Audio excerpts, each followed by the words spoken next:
শ্রমিক অধিকারের নতুন আঘাতের অভিযোগ তুলে রাস্তায় নেমে প্রতিবাদ।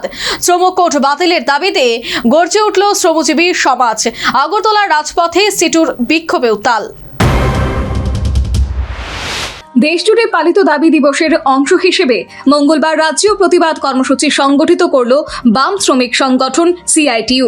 রাজধানী আগরতলার রাজপথে সংগঠনের উদ্যোগে অনুষ্ঠিত হয় বিক্ষোভ মিছিল ও প্রতিবাদ সমাবেশ। শ্রমকোড বাতিলের দাবিতে কেন্দ্রীয় সরকারের বিরুদ্ধে সোচ্চার বাম শ্রমিকরা। মিছিল ঘিরে শহরের বিভিন্ন প্রান্তে তৈরি হয় প্রতিবাদের আবহ। হাতে লাল পতাকা, মুখে স্লোগান তুলে শ্রমিকরা দাবি জানান, নতুন শ্রমকোড শ্রমজীবী মানুষের অধিকারকে সংকুচিত করছে। প্রতিবাদ কর্মসূচিতে কেন্দ্রীয় সরকারের ভারত রাজপত্র প্রতীকীভাবে পোড়ানো হয়। উপস্থিত ছিলেন বাম শ্রমিক নেতা সমর চক্রবর্তী, পাঁচালী ভট্টাচার্য সহ সংগঠনের অন্যান্য নেতৃত্ব।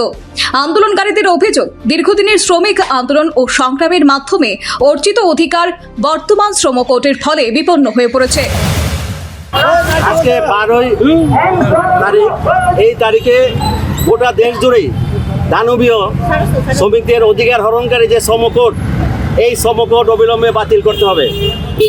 আজকে আমরা তার জন্য এখানে বিক্ষোভ সমাবেশ আমরা করছি। আমরা মিছিল করব, মিছিল করে এসে এখানে আমরা শ্রমকোড এবং তার বিধিগুলোকে আমরা সেখানে পড়াবো। কারণ আমরা লক্ষ্য করছি কেন্দ্রীয় সরকার গত 5টি রাজ্যে বিধানসভা নির্বাচন শেষ হওয়ার পরই তারা এই শ্রমকোড লাগু করে দিয়েছে এবং এই শ্রমকোড লাগু করার ফলে গোটা দেশের শ্রমজীবী মানুষের প্রায় 100 বছরে লড়াই সংগ্রামের মধ্য দিয়ে যে অধিকার অর্জন করেছিল সেগুলি এখন বাতিলের পথে এবং সেই মুনাফা আজকে আরও বাড়ছে মালিকদের, বিশেষ করে কর্পোরেট বড় বড় পুঁজিপতিরা আমরা লক্ষ্য করছি তারা এই সুযোগটা নিচ্ছে। এবং আপনারা দেখেছেন এর মধ্যেই নয়ডা, গ্রেটার নয়ডা এবং উত্তরপ্রদেশ, বিহার এমনকি সেই গুজরাটে পর্যন্ত শ্রমিক আন্দোলন ছড়িয়ে পড়েছে।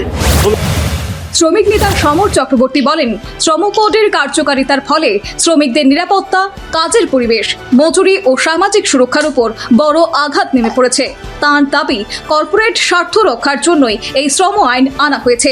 সিআইটিইউ নেতৃত্ব জানায়, শ্রমিকের স্বার্থ রক্ষায় আগামী দিনেও বৃহত্তর আন্দোলনের পথে হাঁটবে সংগঠন। Bureau report, news vanguard.